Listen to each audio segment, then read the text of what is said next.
Welcome to Resilient Inspirations. Around here, we believe every story carries a lesson and every question opens a new door.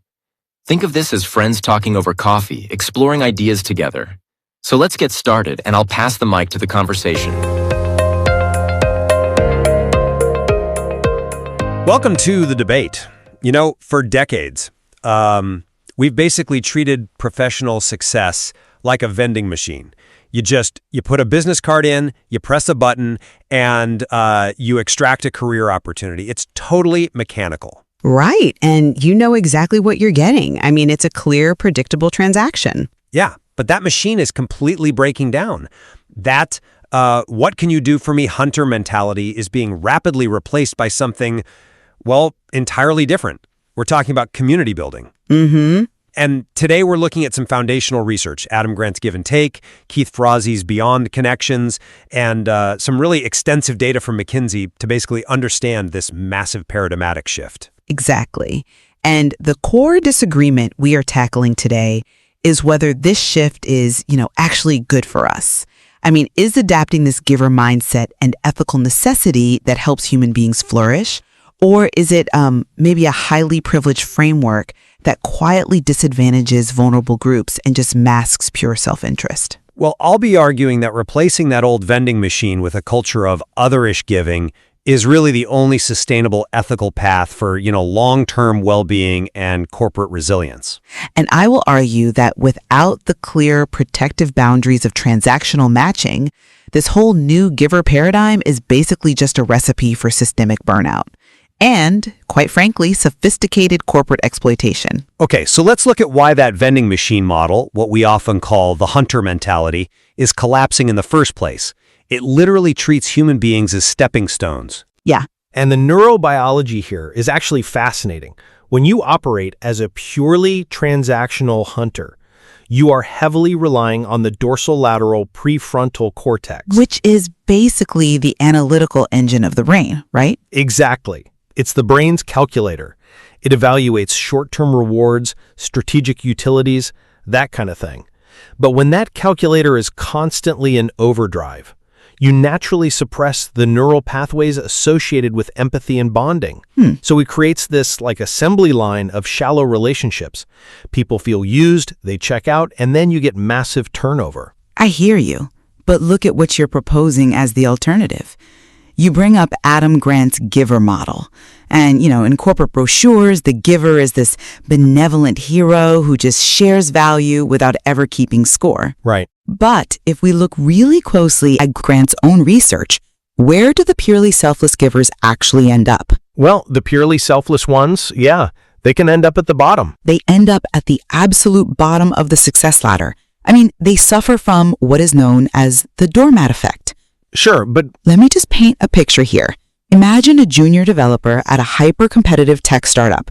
She spends, say, 3 hours every single day debugging her colleagues' code because she's a giver. what happens? She misses her own deadlines. Exactly. She misses her own sprint deadlines. Her metrics look terrible, and she gets fired. If you mandate this generosity, you are stripping away the protective boundary of being a matcher. Let's define the matcher mentality for a second, just to make sure we're on the same page. A matcher operates on a perfectly transparent quid pro quo. You help me, I help you. It's fair play.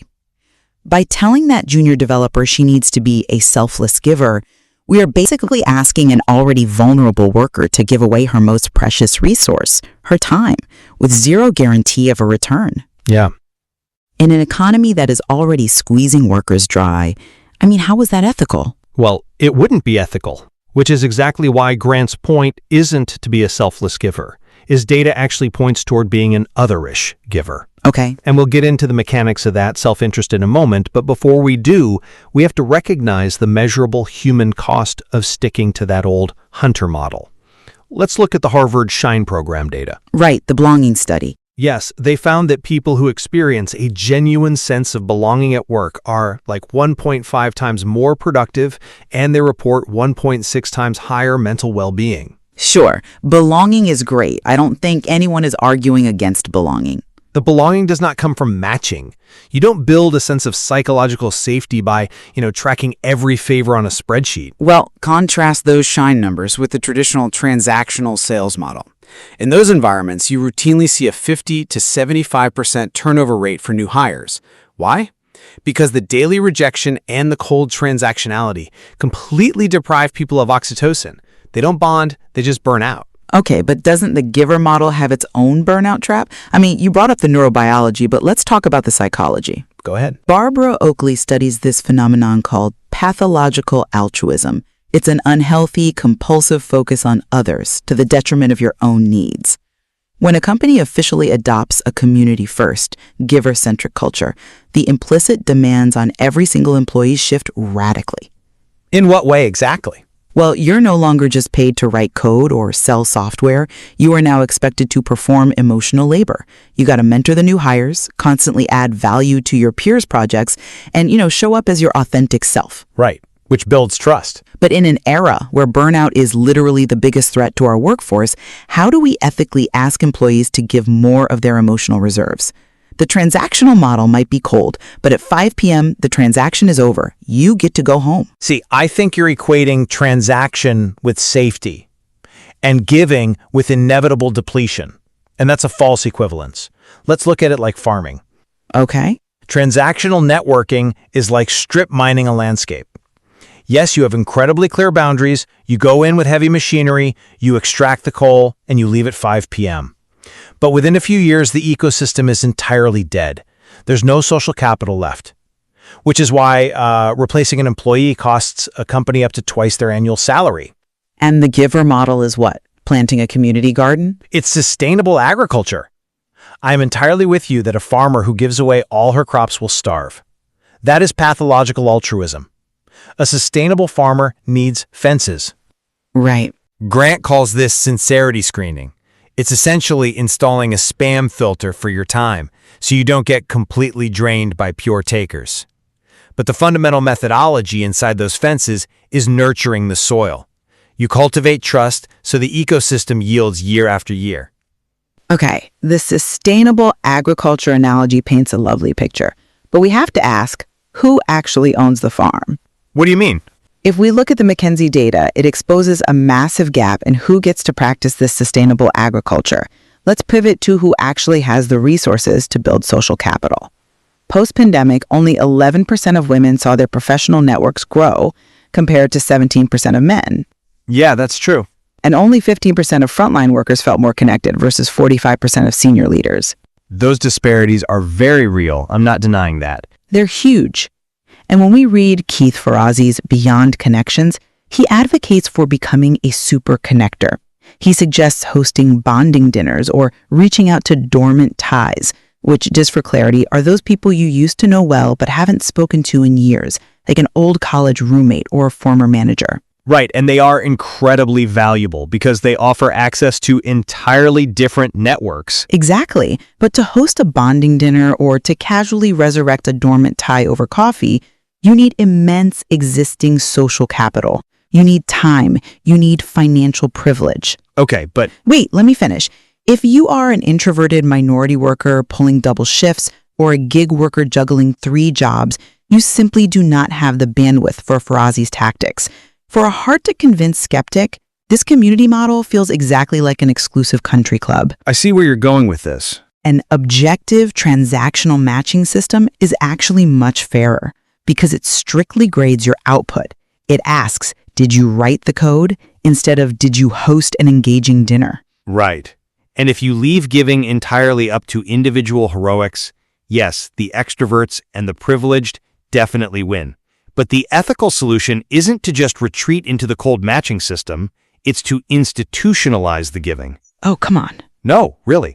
Adam Grant proposes a brilliant mechanism for this called a reciprocity ring. Okay, how does that actually function in practice? Because honestly, it sounds a bit like group therapy. It's much more structured and highly practical. Imagine a normal Tuesday morning staff meeting. In a typical transactional environment, asking for help makes you look incompetent, right? So marginalized groups just stay quiet. But in a reciprocity ring, every single person in the room is structurally required to make a request. Okay. It could be, I need an introduction to someone at a specific logistics company, or I'm just stuck on this algorithm. So everyone is forced to ask for something. Mandatory vulnerability. Everyone. And then the rest of the group pools their resources, their connections, and their knowledge to fulfill those requests. By institutionalizing the vulnerability, you completely remove the stigma. You democratize the giving. I mean, in theory, maybe. It structurally dissolves the fear of looking weak, because literally everyone is doing it. It forces the whole group to operate on a community standard, which specifically lifts up those frontline workers who would otherwise just be isolated. I understand the intention there. I really do. But aren't reciprocity rings just organized peer pressure? How so? By forcing everyone to publicly perform generosity, aren't we penalizing the exact introverted or marginalized people we just said we want to help?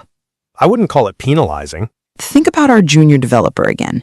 She just wants her brilliant code to speak for itself. Now she is thrust into a ring where her professional value is suddenly judged by her willingness to publicly share emotional vulnerabilities and eagerly offer favors. But a request in a reciprocity ring isn't an emotional confession.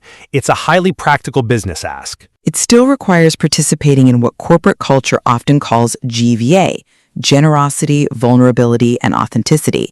It becomes a performance. The objective boundaries of a mattress system, I wrote the code, you pay me the salary, protect people from having to perform GVA just to stay relevant. Mandating community essentially enforces a very extroverted, privileged behavioral norm on everyone. Okay, let's clarify something crucial about being a giver, because Grant explicitly notes that givers excel at what he calls powerless communication. Which is what? This isn't about being loud or charismatic or extroverted.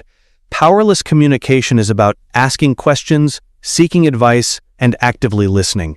Introverts actually make phenomenal givers because they naturally excel at the deep listening required to understand what someone else actually needs. They don't dominate the room. Okay, I'll give you that. But even if they're listening quietly, they are still being forced to participate in a system that demands their emotional engagement. Let's take this a step further and address that hard-nosed business audience directly. The people who hear generosity and immediately think it's soft or naive. The skeptics. Right.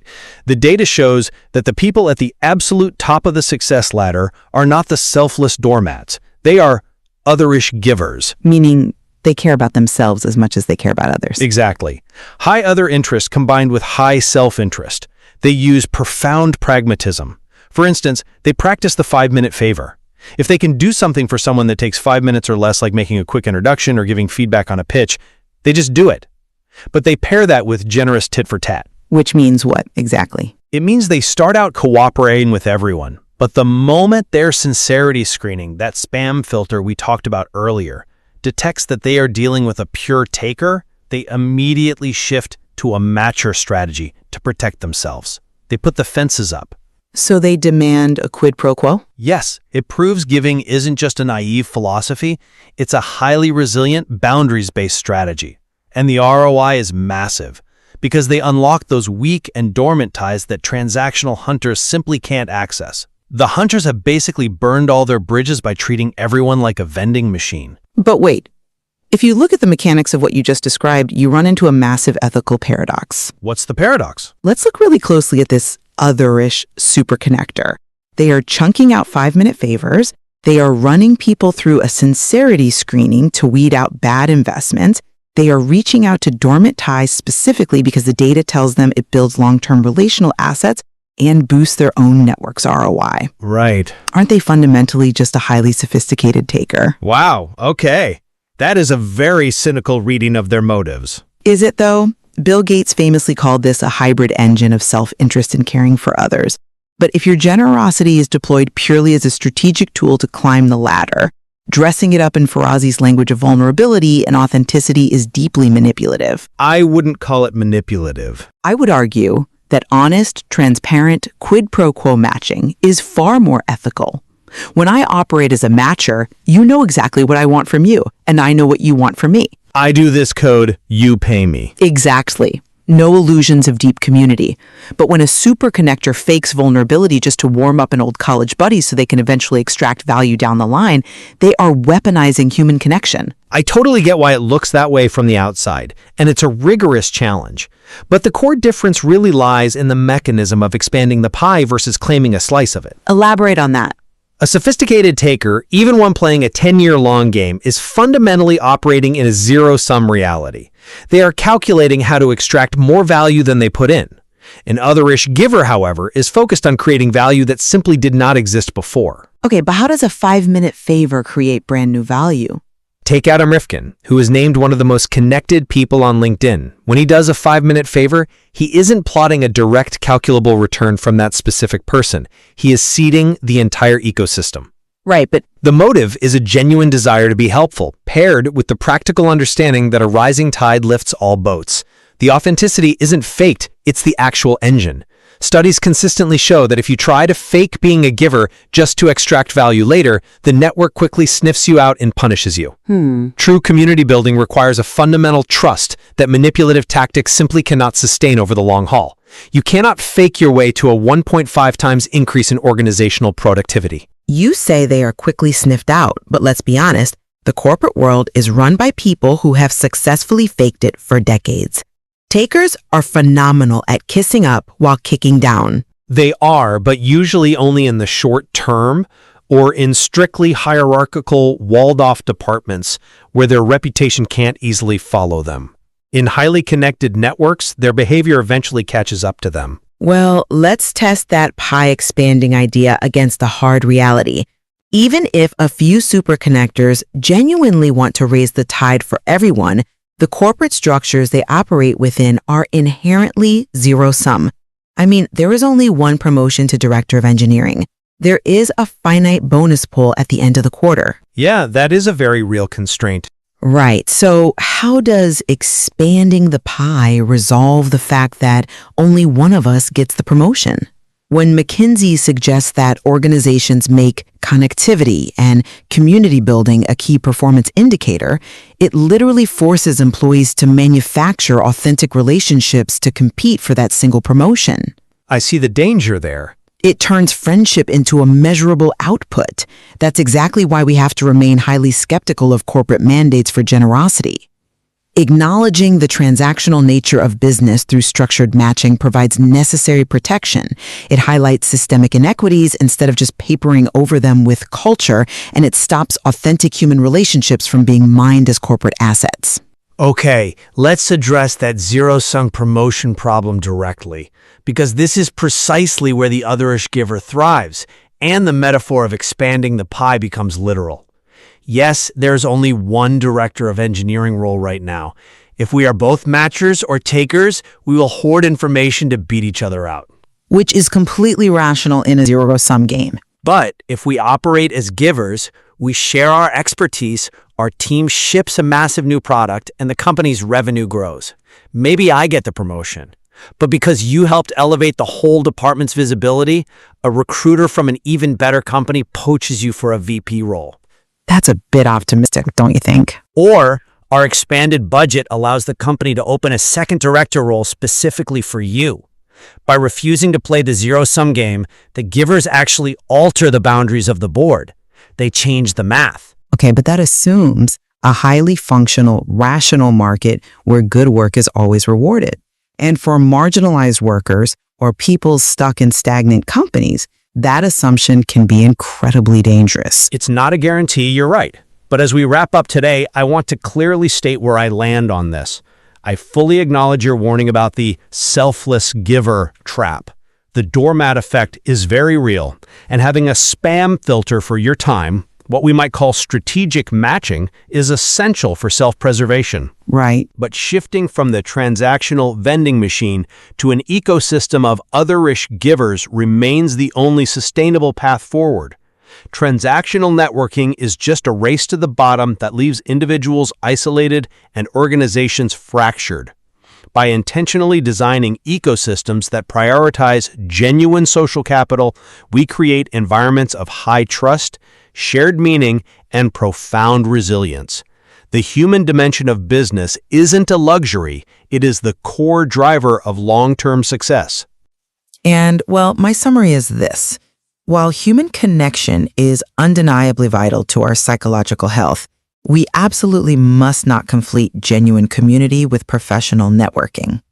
When the giver paradigm gets injected into competitive capitalist structures, it almost inevitably mutates into a tool for exploiting those who are already marginalized or, prone to overwork. We have to recognize that structured, transparent matching provides necessary boundaries against this burnout. It prevents systemic inequity from hiding behind the guise of culture, and it stops our authentic relationships from being basically mined as corporate assets. I think we completely agree on the absolute necessity of high-quality connections and the very real danger of exploitation. The tension really lies in how we intentionally design these professional spaces to balance human well-being with those undeniable market realities. It is a very complex line to walk. It requires constant vigilance. You really have to know when you're tending the garden and when someone is just trying to harvest your crop. Beautifully put. Navigating the line between genuine community and strategic networking requires continuous self-reflection. We invite you, our listeners, to explore the source material further. Definitely dive into Adam Grant and Keith Ferrazzi's work to define your own reciprocity style. Absolutely. Think back to that vending machine we talked about at the start of the show. Are you still just pressing buttons hoping for a transaction, or are you ready to step away and maybe help build the ecosystem around it? Thank you for joining us on The Debate. That wraps up today's journey. Thanks to my friends for sharing their thoughts, and to you for being part of this circle. Remember, inspiration isn't found once, it's built every day in small choices. If this talk spoke to you, share it, follow along, and let's keep the conversation alive. Until next time, stay curious and stay inspired.